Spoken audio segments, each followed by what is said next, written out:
Hello, everyone. It's Shane Kanto, your Wasteland Reviewer. Welcome to the Wasteland, my weekly show where I take a deep dive into a particular film, and it's 1933 now for John Ford and Dr. Bull. And joining me is Dr. Rowan Wood. If only, if only. Actually, no, I'm not going to say that. I don't want to be a doctor. That's way too much pressure to put on me in this world. Is Doctor of Filmology over here. There you go. If anything, that's it. Yeah. If anything. But Rowan, thank you so much as always for coming on and joining me for Welcome to the Wasteland. Of course. Anytime.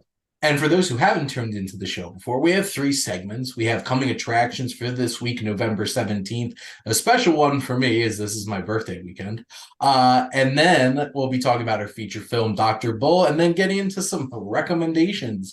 But Rowan, this is the pre-Thanksgiving weekend, which is interesting because usually there's some pretty big movies ahead of the big movies that they release for Thanksgiving. But which one are you most excited about? So you said that it is the pre-Thanksgiving weekend. It's also, if you're talking about Eli Roth, Thanksgiving weekend.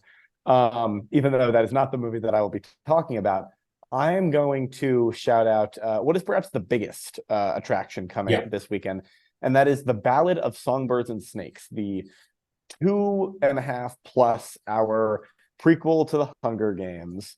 I read the book that this is based on about a year and a half ago, and I loved it. I thought it was fantastic. It fits perfectly into the world.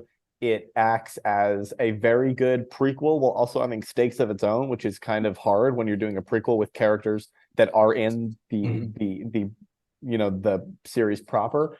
But Ballad of Songbirds and Snakes, the book, is just a really fascinating book story that builds out the world of the Hunger Games. And so this movie, I'm so ridiculously excited for it, not just because of the subject matter, but also we have Viola Davis, who's apparently not in the movie that much. We have Peter Dinklage. We have Rachel Zegler playing one of the leads, and she does a lot of the songs on the soundtrack too. There is so much to look forward to with this movie, and I love the book, and honestly, I have no doubt that the movie can outpace my expectations. But this is one of my most anticipated of the year, honestly, just because I love the book so much. So I'm excited to see what they do with it on the screen. I've been a big Suzanne Collins fan since Gregor the Overlander series that I read when I was younger, which is her series pre-Hunger Games. So it was so interesting when everybody's like, Suzanne Collins with this Hunger Games series. Like, I know who Suzanne Collins is. And then I feel like I was kind of late on the Hunger Games train. I didn't read the books until I think at least the first two movies came out. But I love Catching Fire. That is such a great film. And I really enjoy the rest of the films. And I wasn't jazzed about a prequel, but the more I've watched the trailers, it's got me more excited about it. And I'm interested to see what they wind up doing. It's so interesting because I feel like Snow is going to be just a completely different character because it's such a big age gap from what he is in this movie to Donald Sutherland. Yeah. It might as well just be a different character. And it kind of feels that way, but we're going to see. I do want to wind up reading the book at some point. So I will definitely circle around to do that. The book is ridiculously violent. I haven't read the Hunger Games books in a while, so I don't remember how graphic they are. But there is stuff in the book that there is no way they could do in a PG-13 movie, at least in the explicit manner that they do. So I'm very curious to see what they do and end up doing. It'll be very interesting. Like you referenced, we are getting a Eli Roth slasher film called Thanksgiving. We also, NSYNC almost got me excited enough to put Trolls Band together as my most anticipated, but this has been my most anticipated for a while, and it's Taika Waititi's Next Goal Wins. I had been, for the whole entire time since I heard about this, been super excited about this film, big Waititi fan.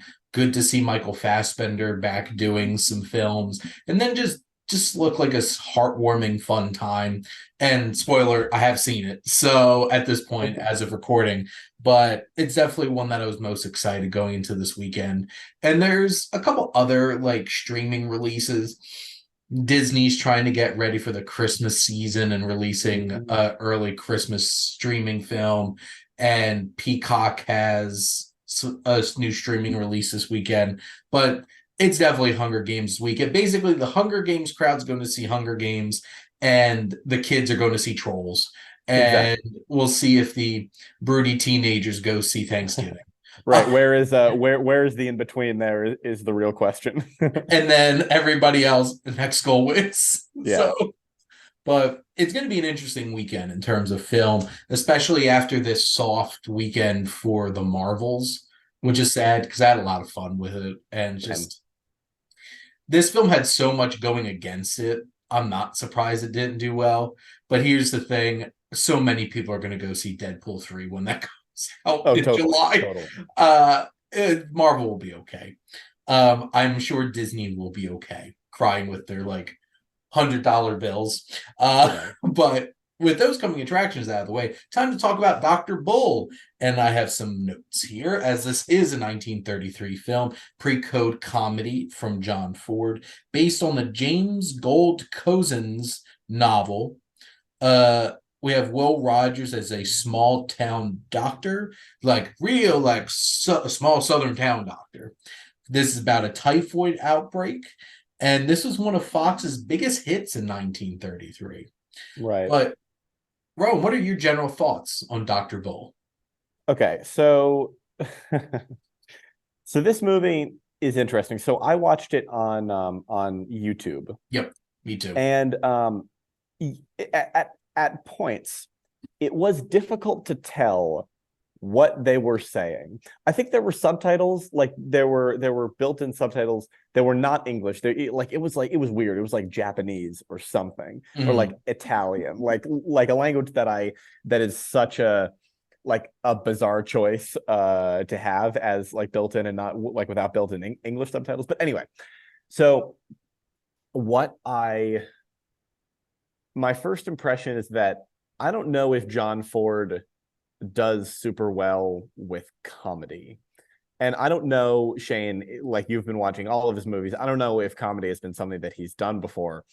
Yes, he has. Is it his strength? I don't think so. Yeah, no, it's like this is the sort of comedy that doesn't necessitate a good filmmaker of any kind to be behind the camera. It could literally just be a schlub just sitting there saying action. Like the framing is nothing special. There is nothing in this movie that would hint that it was a John Ford movie if I didn't know who it was.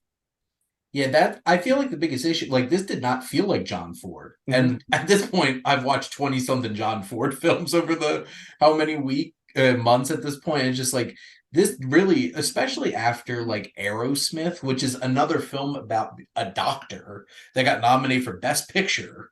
Like right before this film just felt so underwhelming technically and story-wise. And this was only an hour and 17 minutes, and I was pretty darn bored, to be honest. I'm just like, I'm not engaging with like any of this. And I get where it's getting with like it's trying to be that small town feel. There's supposed to be that small town politicking. And it's like there's one scene in this movie, like this big town hall scene where him like stepping up and getting riled up. It's like the only scene that I feel like that stands out in this whole entire movie.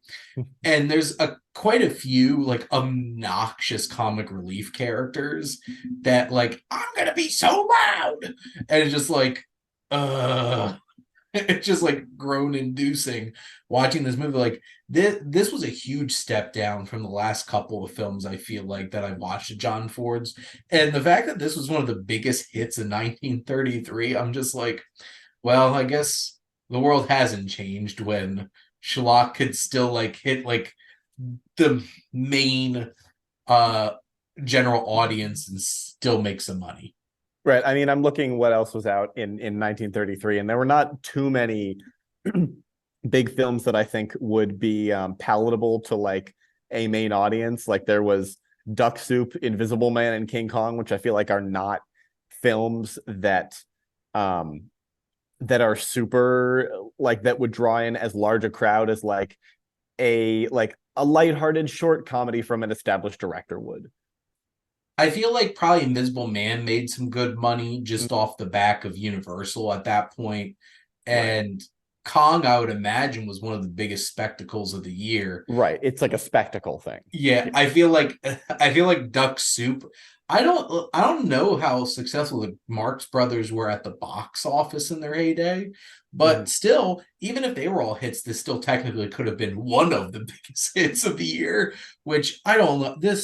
I feel like Will Rogers, like what he was doing here was this obnoxious, like, hi, I'm a sweet Southern doctor kind Yeah. of thing. Right. And I don't like after watching the movie, I'm just like, what even happened? Did I even care? Like, there's this a big part of it. It's a romantic like it has this romance, and I'm just like, I don't buy into this. I don't really care about it, and I feel like this film, like I mentioned, is boiled down to like this one big scene and ideas. Like it's what's very interesting in a weird way. Rowan and I just watched Dream Scenario yesterday together, and this has that weird vibe of like, for some reason, this town just wants to crucify this guy for like very minimal reason, and they just want Right. to scapegoat him, and which is an interesting idea and still interesting today because that's the crux of like trying to blame one person for this whole thing and like hanging this misfortune upon this guy, but it wasn't done in an interesting way to like actually engage really. Exactly. It doesn't do anything to make you care. Like it feels like it is trying to skate on what I mentioned on those two selling points that I mentioned earlier, like a lighthearted short comedy and being directed by John Ford. Like that feels like it's literally all it has going for it. Like I could not tell you a single name of any character in this movie aside from Dr. Bull, who of course is the title of the It's film. titular, so it's like Yeah. it's right there. Speaking of it, when I was watching this movie, like anytime they said Doc Bull or Dr. Bull, the They Might Be Giant song Dr. Worm would pop into my head. This movie got that stuck in my head for like a solid couple few days, and that's the longest lasting effect that this movie had on me, which I think is really saying something. That's pretty bad. Yeah. That's like the longest impacting thing that you Yeah. got out of this. So, Rowan, do you have any other thoughts on Dr. Bull? No, other than the fact that a typhoid outbreak is kind of bleak for a lighthearted short comedy. That was another thing. I'm like, tone? Yeah. Like, this does not seem to be the kind of film that you want to wrap a generally silly comedy around. Like, there are people suffering and stuff, and just like, nope, just we'll laugh around it. It'll be okay. Mhm. And yeah, this one's definitely it's in the bottom half of my John Ford films so far. And one of the main reasons it's even higher than it is because at least it wasn't outwardly offensive like some of his movies, and also it felt Right. like a complete film. That is very like it's technically barely feels like a complete film. So like it has a full narrative, it has a story, and it didn't offend me. Exactly. So that hits the bare minimum of The barest of minimums. yeah, beating some of his other films. Yeah. Well, those are our thoughts on Dr. Bull, but it's time to do some recommendations. So what would you like to recommend, Rowan? So I've been lately been watching some like this really interesting subgenre of documentary that is silent like nature docs. I don't know if nature is the right word for any of these, but I've been watching some. It started with watching Ron Frick films. He does basically like just sweeping films that take you all around the world, and it's a little hard to like find a theme in like through a lot of his work, because I feel like because there's no dialogue, there's no nothing, there's music, and that is it. And however, the imagery is so gorgeous, and so I got on this little kick. I watched two films called Samsara and Kronos. I would recommend them just for how like utterly gorgeous they are. I watched a film called Homo Sapiens that is basically 90 minutes of places on Earth where there are no humans, but like things that humans built are there, but it's Mhm. just like what happens to these when there are no humans. And so that was really interesting too. It was just a little bit too long.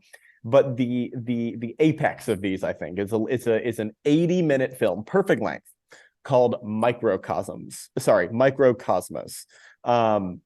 I always think it's microcosm when I look at it because that's an actual word, but microcosmos is Yeah. a combination. This is basically a nature doc that starts off with like a couple lines of narration, and then it's like, let's just enjoy the world around us. And so essentially it's this French film that's like 80 minutes of watching these cool like insects, bugs, spiders, like creatures that like live in the world below us that we never really pay attention to, and it's Mhm. just them living their lives, and it is so engaging and gripping in a way that I never thought it would be. And I've like gotten back into nature documentaries after watching this. I'm working my way through Planet Earth right now, which I'd Nice. never seen before. Um, and yeah. It is just Microcosmos, which is my main recommendation, is just so groundbreaking. It feels like, even though it's like it, as far as I can tell, doesn't break any new ground, but it looks shockingly good for being from the 90s. It's from 1996, and it has some of the most colorful and vibrant nature imagery that I've ever seen. So if you like nature docs or like documentaries or just like little animals, this movie is perfect for you. Go check this out. I will be watching eventually. Hell yeah. It's going on my list. I also saw Kristen Scott Thomas did the narration for it. Mhm. Yeah. So great voice too. Yeah. There you go. So my standard three recommendations: new film, The Holdovers. Rowan and I saw this yesterday, and this definitely is in my top five movies of the year at this point. Like after sitting on it since yesterday, it really hit. And it's such a well acted, well made film from Alexander Payne. It hit on all the right, hit all the right buttons. And Paul Giamatti definitely should be deserving a potential Best Actor nomination for Mhm. this movie. So good for 100%. him. And Divine, who plays the cook in the school, at this point, I'd probably give her Best Supporting Actress this year. Um, Especially since Lily Gladstone's running herself as best actress for Killers of the Flower Moon. So, but like it was so many great performances. Rowan, I know as you did Chef's Kiss, you also really enjoyed the film. Absolutely. So good. My rewatch was Mulholland Drive. What a movie this is. I remember watching for the first time and just being, nope, never again. And then I watched it again. I'm like, okay. And it's one of those kinds of films that just will grow on you and make you think so much. Like David Lynch is just a whole other kind of director.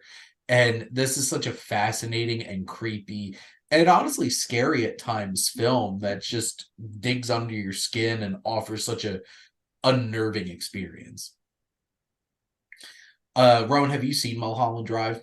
I have. I watched it over the summer with my brother, and we both thought it was like fine, like interesting on the surface. And then we watched videos about it, and listening to other people's interpretations really made it land for me. So when I do rewatch it, I think I'm gonna like it more.